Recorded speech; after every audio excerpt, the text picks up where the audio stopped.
Hello, my name is Xavier Mercado, and this is SpearHead Conversations.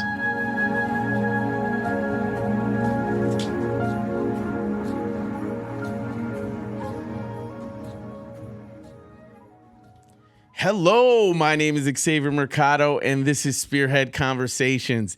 Today, I'm joined by Harry Glinberg of Harry Glinberg Jewelers, based out of Wauwatosa, Wisconsin. Harry is not only provided for his community, but Milwaukee as well. For 2 decades, he's been providing quality and care. So much so, his clientele includes some of the biggest names. Names like Justin Bieber, Boyz II Men, even Milwaukee's very own Giannis Antetokounmpo. But I'm blessed and honored to have him in front of me. So without further ado, how you doing, Harry? Good. Thanks for having me. Appreciate it. Yeah, boy. We're going to get it right this time. Hey, no problem. How you been? Good. Everything going well. You? Yeah, you got that ice on the table, man. Yeah, waiting for a little delivery. So Says, shine. Yeah, man, and that watch. Don't worry, guys. I might come up after this interview. If Harry feels nice, you know. Right. Oh man. So how's business going? Good. No complaints. Everything going well. All right, that's cool. Well, I always, if you want to say anything before we jump into the conversation, that's totally on you. I usually give people this time, but if you're ready, we can. I'm ready. Whatever you want to talk about. Yeah, boy. All right, Harry. Where did you grow up? I grew up here in Milwaukee. Young. I grew up in like Fox Point. Mm-hmm. Parents got divorced, and probably when I was 8, I moved out to Northridge Lakes. Oh, wow. So I kind of grew up there. Yeah. Went to King. Yeah, and King, what year you graduated? Actually, I went to King for 2 years, and 2 then years? I transferred to Vincent. Wow. So, yeah, I graduated from Vincent. Light skin all day. How was that there? I was not, back then, I was 88, so. Yeah. Well, I was born in 89, so Yeah, I was still swimming. Yep. So yeah. How did so good? Just graduated and Yep, graduated. Wasn't quite sure what I want to do, so at that point, actually I graduated a half year late. I went from King to Vincent. and then the credits didn't transfer? Nah, it was less credits at Vincent, but too much goofing around. Okay, gotcha. Actually, I had to graduate January of 89.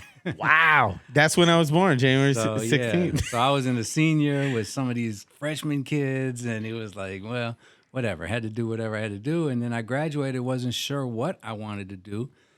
So I always liked jewelry. I decided to go out to GIA Yeah. in California, Gemological Institute, and I did quite well there. Versus high school, I was skipping class, doing dumb stuff. Oh, for sure. There, though, it was like something I liked, so I was able to focus a lot. Yeah.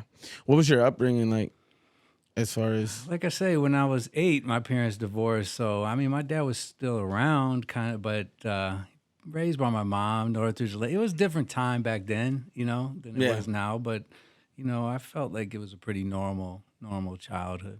Yeah. About 13 when my sister's dad ended up leaving, but my mom, she did the best. You've met my mom before, plenty. I mean, you're married to my cousin. Yep. So shout out to Letty. There you go.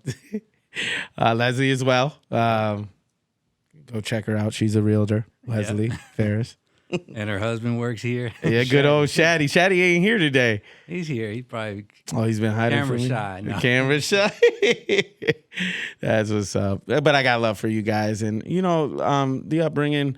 When I went through that, it was a bit tough, but I handled it the best way I could. I mean, what can you do? Yeah, that's all you know, really. Yeah.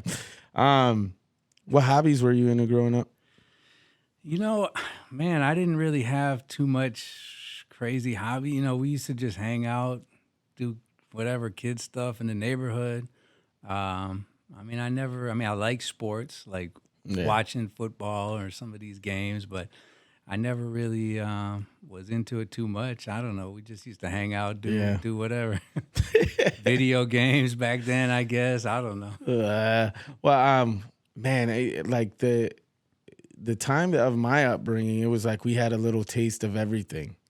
So like like 95, 94, it was being outside, big wheels, and on the block, Ghost in the Graveyard. And then like right around 98, 99, it was, then Apple started getting big with their Mac computers. Okay, yeah. And they had the color to them. And we just went through the technology from when I was a kid to then. It was just like we had a little taste of everything. But I love I'm back in the 70s, so there wasn't. Look at dude.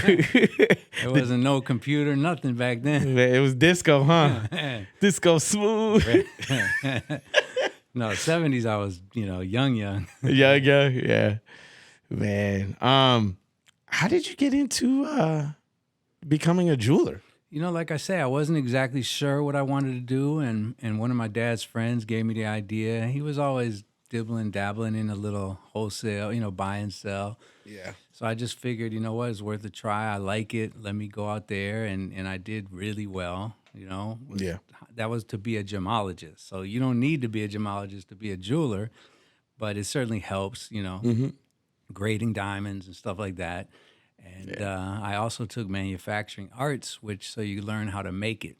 So all the things, not that I really wanted to be a jeweler to sit there making it, but at least know what can be done, what can't be done, how to do it. And well, that's the best thing. I mean, going into business, you kind of want to be able to scale everything, and that's just a different avenue of how to bring a source of income in. I mean, so you do it all from your shop. Yeah, for the shop, we do it all. Me personally, you probably don't want me. You got to be sitting there doing it. Like, you don't want me sitting there making it, but we do have goldsmiths that do it all. So start to finish. Man. How was your education for going to school? Say that again. GIA is what it's called, Gemological Institute. So that's a college. It's more like a specialty school instead of going to a regular college where you may have a few classes a week. Yeah. This is literally like Monday through Friday, 8 to 3. Just doing that. Oh, wow. So it's pretty quick. It's like a 6-month program to be a gemologist, and then another 6 months to be a jeweler. Los Angeles, actually Santa Monica, California is where it was when I went. Man, that must have been an exciting now it's Carlsbad, but there's only there or New York. That's to do it in person. You can do like kind of home study type things. That usually takes longer, but I went out there, figured let's try it. Were there ever moments where you were just like pulling out your hair and ready to? Like I say, not for me. It was just nice to go to school. Most kids that were there, usually it's like me sending my kid there. They're already in the business, Yeah, for sure. Mine was a little different since I really didn't even have.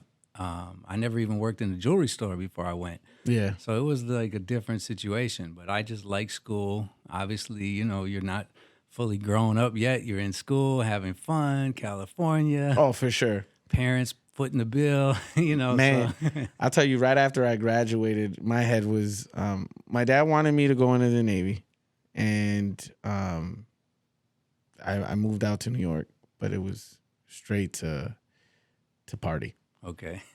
I did not. I'm like, dude, that's where my head was at. I wish I would have made better decisions, but hey, that's a part of being young, right? Yeah, no, we all do. So the young ones need to stop now. Save yourself some time. I got this platform set up trying to show them, like, look, man, if you really,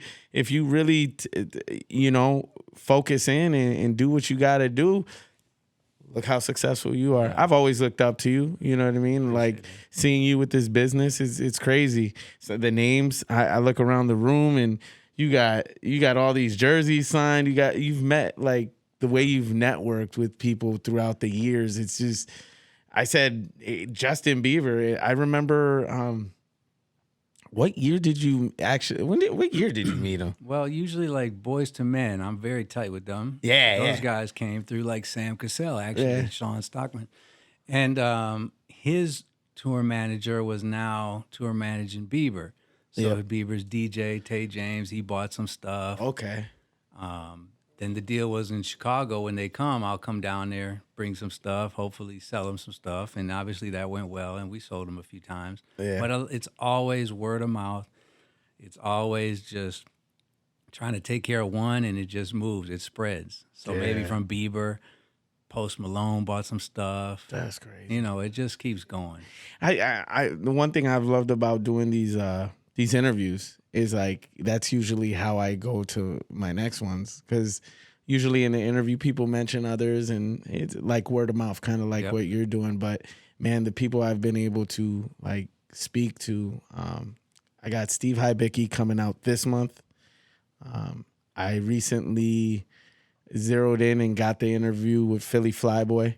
So, but just the names, even on a local level, there's a cat named Space Crime, and he's from Milwaukee, and he's a producer. So I'm looking forward. But going off of what you were saying, as far as just meeting people in word of mouth, and that's how you get your business across. So that's awesome. It's awesome where this is taking you. I think it's cool that you get to.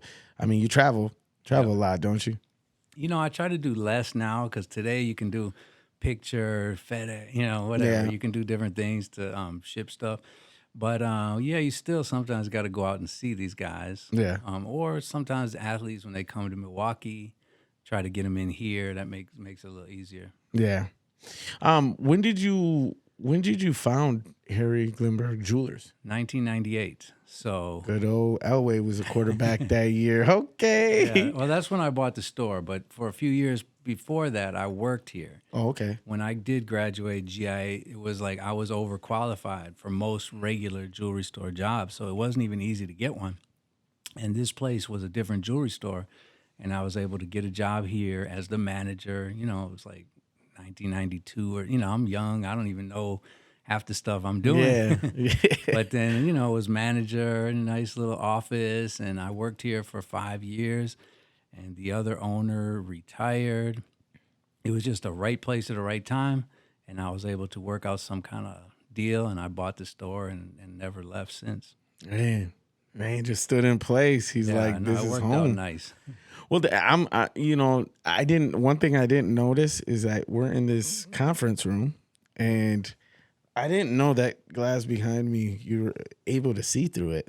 Yeah, just in case. Man, look at dude. He said, hey, lock the door. They ain't get in here. And that's a heavy door, too. Yeah. But, you got to be, especially with jewelry, unfortunately. Oh, for sure. You got to be careful, so. Well, you're pretty solid on the security. Yeah, no, we had problems before. Oh, yeah. Oh, yeah, that's another story. In 2006, we had attempted armed robbery. So ever since then, we had to get an armed guard. Wow. Yeah. Man, and then the bars didn't do nothing? Man. Bars didn't do nothing. Matter of fact, Leslie was working here at the time. So I think my God. Shaddy was off, so it wasn't fun, but, it actually worked out where, I mean, everyone was safe. Everyone was safe. Yep. They didn't get away with anything. And yeah. That's crazy. Yeah. The tales of, Harry Glinberg. Right. You've built a lot of success. How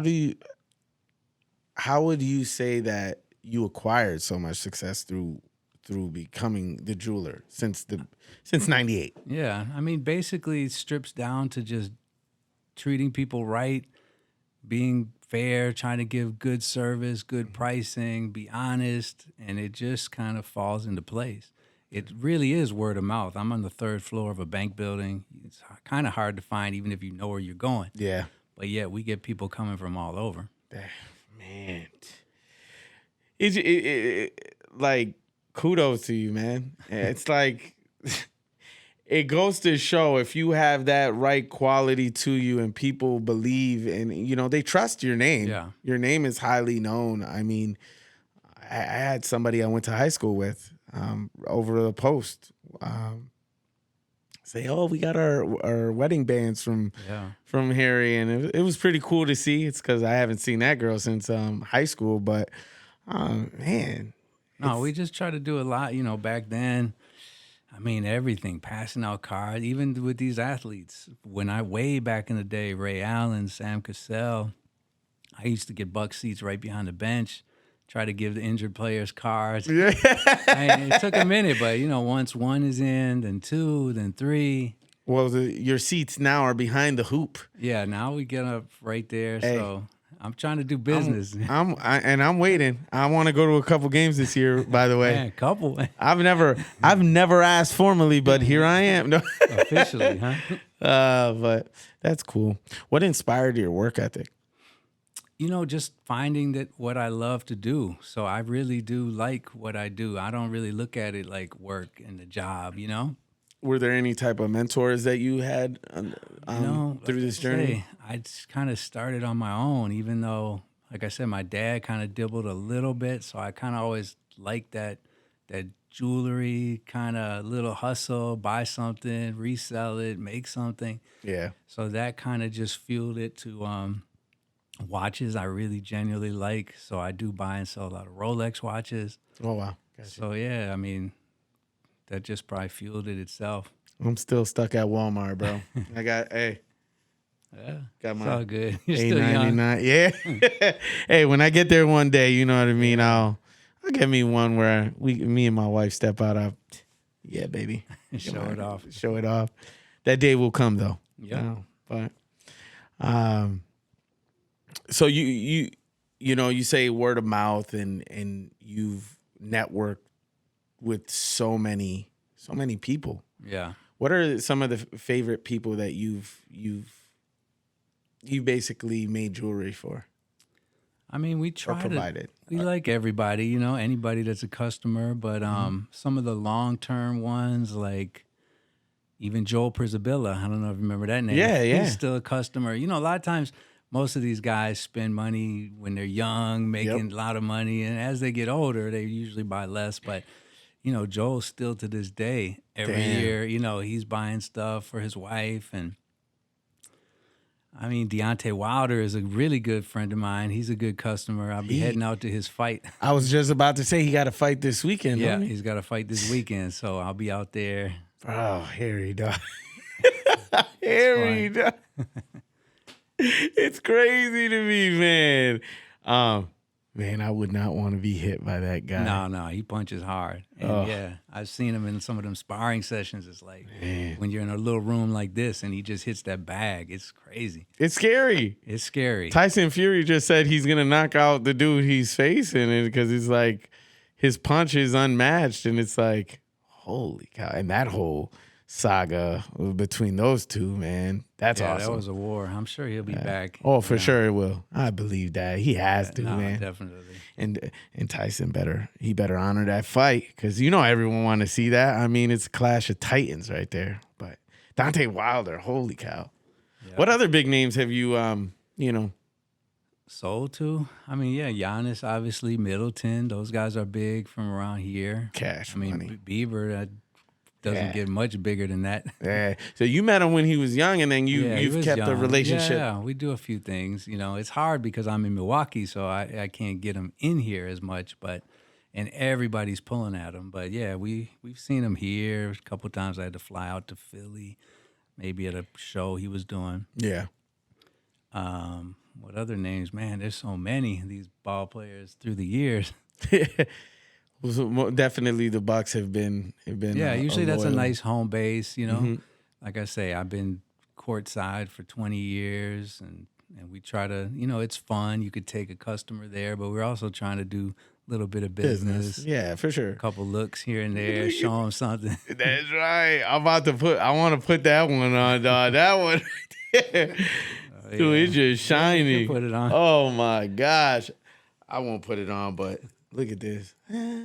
Look at. I know I got a pretty nice smile, but ting. Oh man. And we obviously we do regular people as well. Could I see that chain? Sure. Damn, this is heavy. Yeah, those have been popular. Those diamond Cuban chains. Cuban Link. I used to listen to the artist Cuban Link back when Big Pun was around, but. I didn't know it was a necklace. Yeah, right? Man, that's beautiful. Holy cow. What's the most expensive piece you've ever worked on? Man, I mean, we obviously have customers that spent over $1 million, Oh, for sure. That's a big number. Yeah. So, they get up there. We work deals, so I do try to discount some stuff. So we typically don't sell at full retail. We'll try to work close, give some kind of deal, because obviously there's a million jewelers between me and where a lot of these guys live. Yeah. So we kind of try to do something special Work for it them out, price-wise. Yeah. I mean, when you're spending that high, I mean, as a business owner, you do want to give back a little bit, you know, but that's great. That, man, like, when I see pieces like that, and especially when I walked in and I'm seeing all that, like, ting, ting, the glare, the right angle with the light, and damn, it's just like people buy. Do they buy in bulks, or do they usually just piece at a time? You know, still the majority of customers are typical engagement rings, earrings, right? You know, this crazy fancy stuff, whatever. That's here and there, but still the majority is just regular, everyday jewelry, tennis bracelets, necklaces, engagement rings. Mm-hmm. What are some highlights of your career in full since you began? Well, I mean, it definitely has its perks, you know, being able to have these kind of clients, and you know, it's fun. You mingling with these kind of people, and usually it's always going to be positive. Yeah. If they're negative to me, they're probably going to get a negative price. So it makes sense for them to be nice. You better be nice. But yeah, it's definitely, you know, something like my daughter, you know, is in the wheelchair, unfortunately, but you know, she's a happy girl. But like Giannis will make a video wishing her happy birthday. You know, those are some nice perks and stuff like that. For sure. Or maybe gave my kid the jersey, you know, he went crazy. Man. Lucky. But that, you know what I mean? And I love one thing I love about the Bucks is how, like, community oriented they are. Especially Giannis. You know, Giannis got a big heart.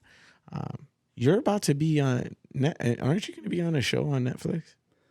No, I did some kind of dropping cash show, maybe. Okay, with, that's what it was. Yeah, that was with that was actually with Bieber's DJ, Tay James. Okay, it was got an you. Episode dropping cash. So he had me come out there. Oh, I did a couple things. How did you feel? How did that feel? I mean, no, it was nice. You know, I've done it before, like with Wilder. His wife. They were on like Wags of Atlanta. So back then, a few years ago, he had me come out there, bring some jewelry, and for one of the episodes, he was buying her some jewelry. So we did it a couple times. You also did there was an article written on you where you're on the front, and what was that for? ESPN. Maybe? ESPN. Yeah, that's that what was it was. A nice article. Man, bruh, like, how did that feel when you got interviewed for them?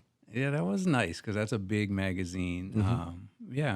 Back then we had a certain publicist and came across the ESPN was doing a story on athletes and ice, and they came, shot photos, and did an interview. So that was a nice one. Oh, man.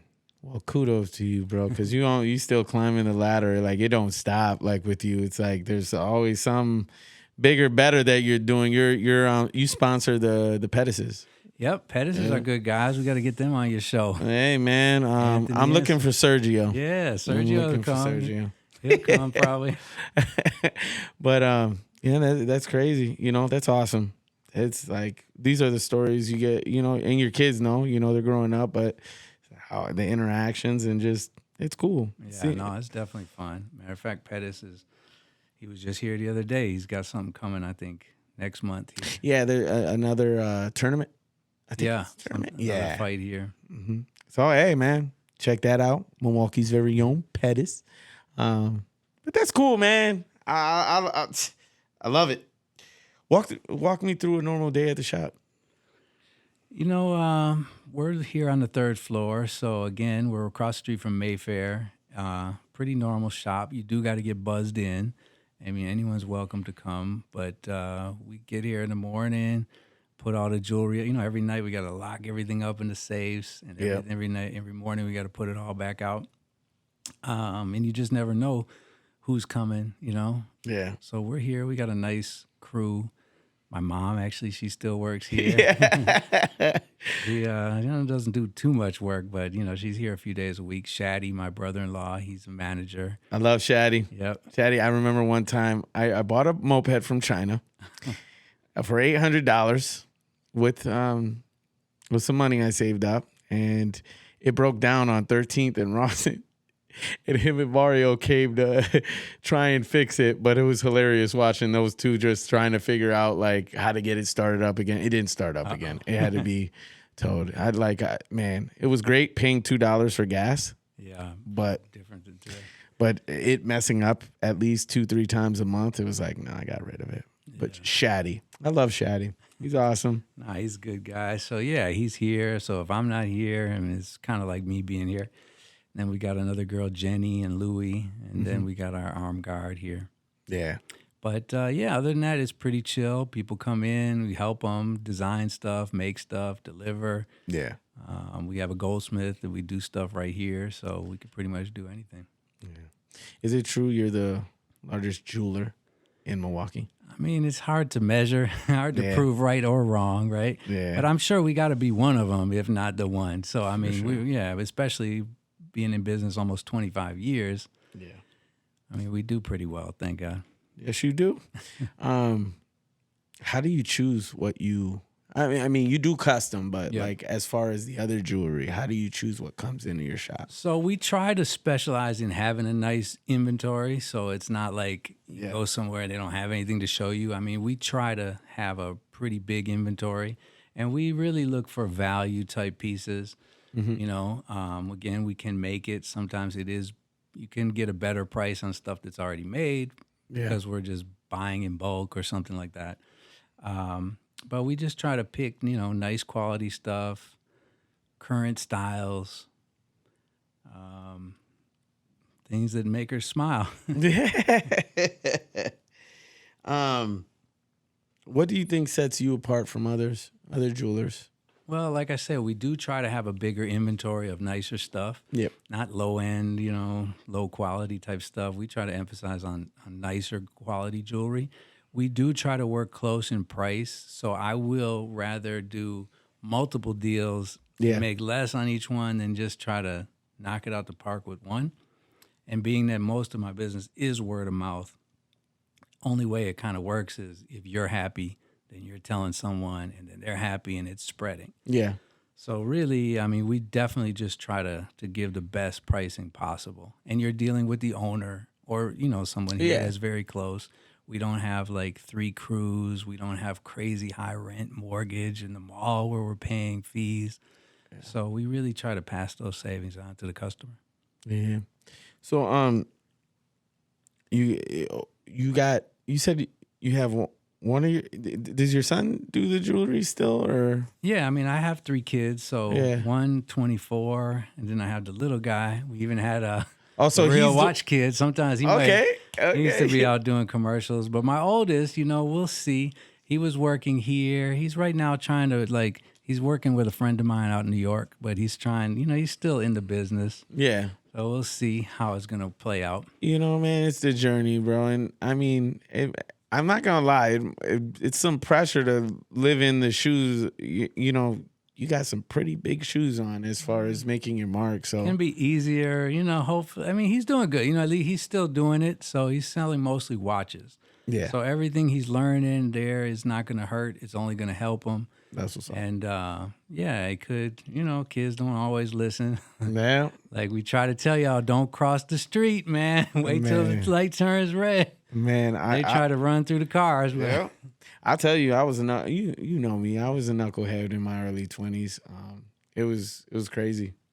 Titi Nelsa, right around that time is where I kind of drew the line, and I was like, okay, I need to start wisening up because the route I'm taking is pretty bad. So, but today is dangerous too. Yeah, exactly, man. And with this platform, man, us coming out of a pandemic, like these kids, like they need this. They need to see what success looks like on all levels. You know what I mean? Like on local level, on the level you're on, like they need to see this. They need a sense of direction. My twins were in kindergarten when the whole lockdown happened. Until this year, they never had a real regular year in school. And that's crazy to me because now they're in the 3rd grade.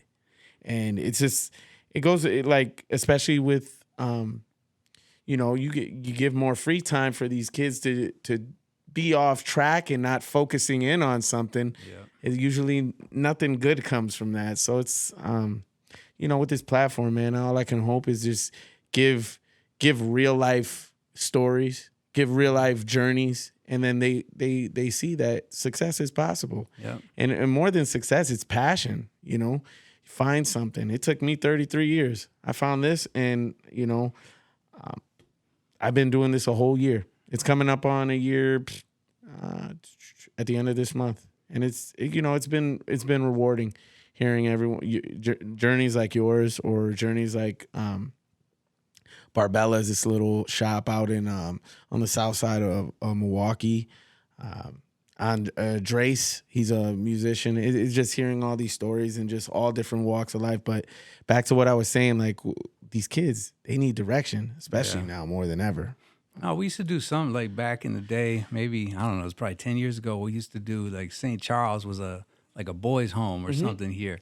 And I don't know, we knew somebody that was affiliated with that. So they asked, I used to go there and try to speak to these kids, because they're young, in trouble, and they're at a point where, they need to make some changes. Yeah. And probably they'd be like, man, who is this white dude? Get out of here, when I first come in there. But it's like, man, look, I maybe wasn't exactly there, but I was getting 0.0s in school. And, once you change a few things, and we try to make a difference, Yeah. But, and that was then. It's probably worse today. Yeah. I got 4 kids. The oldest just turned 13. That's Kenzie. Silas and Annalise are 8. And then I got Arlo, that's 2. So all I can hope is that they just, they do listen to the podcast. So all I can hope is when they do, they listen. And I don't know about the 8-year-old, but at least for my oldest, the 13-year-old, it's just, I hope that she understands, like, start focusing on stuff that you love. Like I have her in martial arts right now. And she does martial arts on Monday, Wednesdays, and then sparring and grappling on Saturdays. So it's just trying to keep her time consumed and doing what she got to do. Probably. Yeah. What advice would you give to kids coming up, right? Or no, what advice would you give to anybody aspiring to be a jeweler? Stay away. No, I'm just playing. No, I'm just teasing. I would say try to get some experience, test it out, make sure that's what you like doing. Again, it's not the easiest starting out, but it is possible. And mainly it's just going to be customer service. So even if you're in some kind of sales, something that you're helping the customer, just you got to be able to deal with people. Yeah. And it just depends. Like Shaddy, he was in the car business, before he worked here. But all those same skills kind of tie in together. Yeah. So whether you're selling cars or jewelry, computers, it's kind of all about helping the customer and knowing what you're doing.